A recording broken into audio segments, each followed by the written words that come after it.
Eccoci qua. Eccoci qui cari amici, bene, bene, bene, bene, sorpresona e la prima Buongiorno. mondiale. Buongiorno, Buongiorno. ciao Ilde, Ilde, bene, racconta Ciao un po' ai nostri Marietto. amici cosa succederà oggi nel nostro canale. Allora, oggi, come abbiamo già preannunciato ieri sera la diretta sul mio canale YouTube, abbiamo avvisato appunto che si terrà una diretta sul canale YouTube del Marietto e dunque saremo in compagnia con lui con questo nuovo format, vediamo se riusciamo a mantenerlo Ma anche. Ilde, scusa Ilde, ma tu pensi che verrà tanta gente oppure staranno chiusi in casa? Ma speriamo che vengano. Ecco, qui c'è un commento, però peccato che non si veda chi l'ha scritto. Ma è da Face, ma siamo online su Face? Sì, sì, sì, sul gruppo. Bellissimo, benissimo, benissimo, bellissimo questo commento. Qualcuno vuole fare qualche altro commento? Sarebbe bellissimo. Ma Ilde, dimmi un po', ma quando è iniziato questo percorso di magia? Beh, è nato con me, però sono sempre stata affascinata più che altro dal mio rapporto con Dio, questo senza dubbio. Mi ha accompagnato sempre fin dalla più tenera età.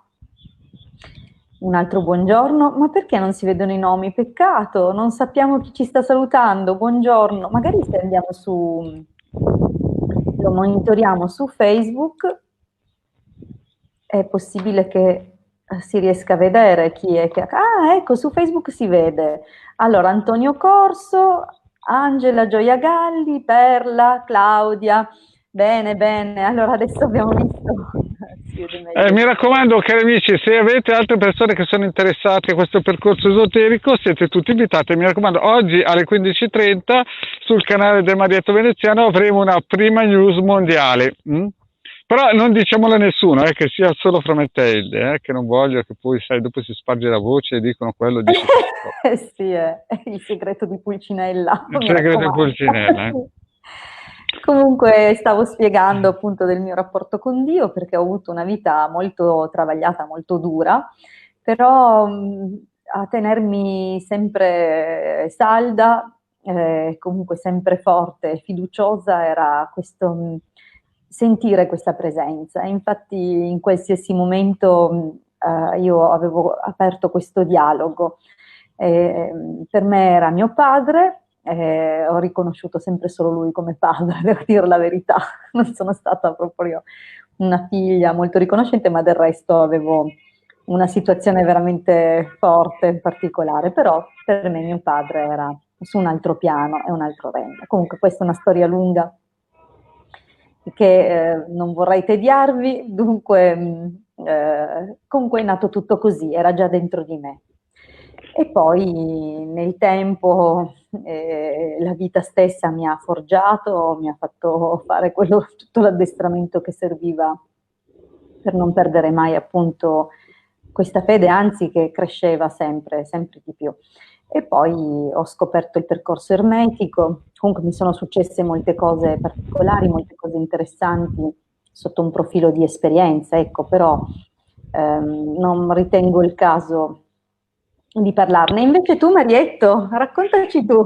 Ma io sono nato un po' così, pensate che a 21 anni stavamo facendo una cellula di preghiera, perché io sono cristiano evangelico, voi l'avrete capito, e a un certo punto siamo rimasti io, il mio vecchietto e una signora, e allora il mio vecchietto era un po' preso un po' dall'entusiasmo, un po' dallo spavento e mi dice, non a me, lo dice alla signora, ma sai che questo ragazzo, parlando di me, quando l'abbiamo adottato qua, per 20 giorni continuavano ad arrivare le lucette di notte, si posavano su di lui. Io era la prima volta che lo sentivo e ho pensato, ma magari, vabbè che abbiamo appena finito una cellula di preghiera di 2 ore, magari sarà un po' sotto stress, ma sai, lo Spirito Santo magari l'avrà toccato. Beh, morale della favola, cosa ne va a finire?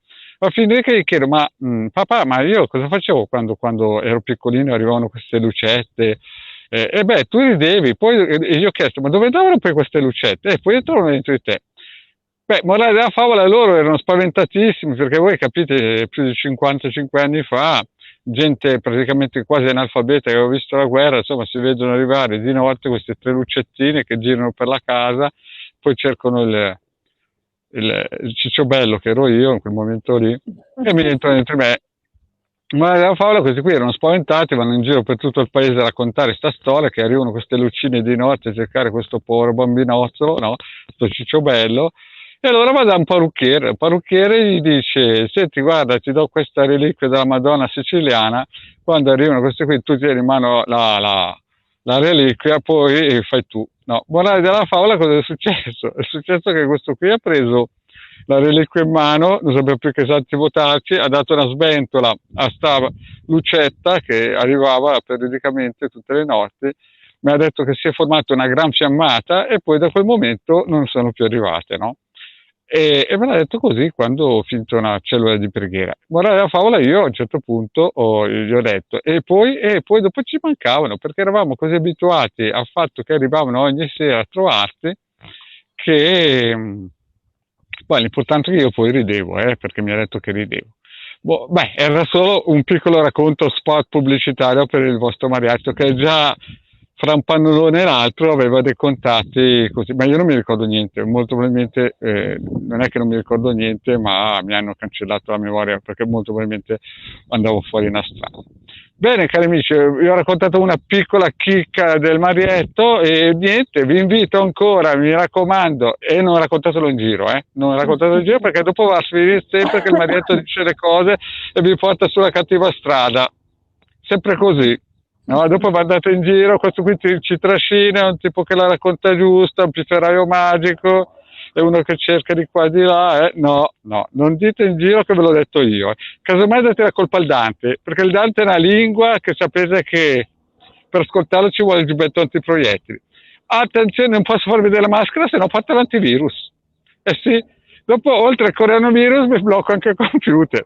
Bene, cari amici, io per il Vangelo l'ho finito, tu vuoi raccontare ancora qualcosa dai nostri amici affezionati? No, no, l'obiettivo intanto era far capire che abbiamo trovato questo nuovo canale e dunque ci muoveremo anche così all'interno del gruppo, che potremo fare dirette congiunte e che ovviamente useremo questo per fare delle cose ovviamente interessanti, divertenti anche con tutti gli amici del gruppo e dei canali. Dunque vi ricordo l'appuntamento di oggi pomeriggio alle 15:30 sul canale YouTube del Marietto Veneziano, dunque partecipate se non avete di meglio da fare, siamo ben contenti di passare del tempo insieme a voi. Io dunque vi saluto, Marietto. Boh, io ho la maschera, adesso la tengo ancora un po' su, vado a fare una rapina. Poi dopo, se non mi prendono, ci sentiamo alle 3:30 oggi sul canale del Marietto, sul tubo, e poi speriamo che vengano tanti nostri amici. Ragazzi, se non mi trovate oggi alle 3:30, portatemi gli aranci La rapina è andata male. la rapina è andata male, la maschera comunque c'è, la buona volontà c'era, però purtroppo non tutte le ciambelle vengono col buco. Ok, cari amici, dai, Ilde, chiudi tu perché sennò qui ci arrestano. D'accordo, istigazione questa. Sì, purtroppo ho 5 minuti di libertà vigilata, cari amici. Grazie a tutti e alla prossima, ciao. A presto, ciao. Ciao.